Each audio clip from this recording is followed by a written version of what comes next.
আজকে ফুলকপি পনির বানিয়ে নিলাম। প্রথমে পনিরগুলোকে নুন, হলুদ, কাশ্মীরি লঙ্কা, ময়দা দিয়ে ম্যারিনেট করেছি। এবার টমেটো, আদা আর কাঁচা লঙ্কা পেস্ট করে নিলাম। ফুলকপিগুলো ভাজা হয়ে গেছে, ভেজে তুলে নিলাম। তুলে নিয়ে পনিরগুলো এবার হালকা হাতে ভেজে নিলাম। হালকা হাতে ভেজে নিয়ে পনিরগুলো তুলে নিলাম। তুলে সর্ষের তেল দিলাম। সর্ষের তেল দেওয়ার পর গরম হলে জিরে দিয়ে দিলাম। জিরে দিয়ে পেস্টটাকে পুরো ঢেলে দিলাম। পেস্টটাকে ঢেলে দিয়ে তারপরে এবার মশলাগুলো মেশাবো।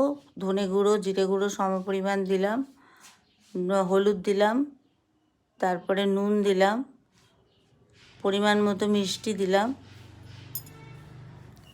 এবার নেড়ে নিলাম। নেড়ে একটু খানিকক্ষণ পরে নাড়তে হবে যতক্ষণ না তেল উঠে আসছে। এবারে কাশ্মীরি লঙ্কাটা দিলাম।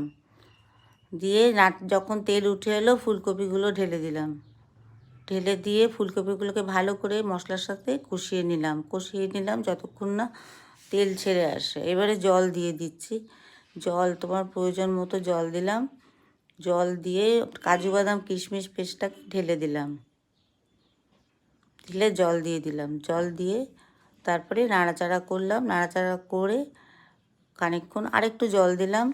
জল দিয়ে পরে সে জলটা আসলে ঝোলটা পরিমাণ মতো দিতে হবে। দিয়ে ঢেকে দিলাম। দিয়ে খুললাম, দেখলাম ফুলকপি সেদ্ধ হয়ে গেছে। পনিরটা ঢেলে দিলাম।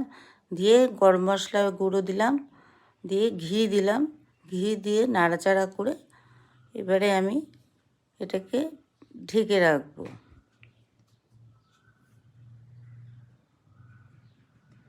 তৈরি হয়ে গেল ফুলকপি পনির।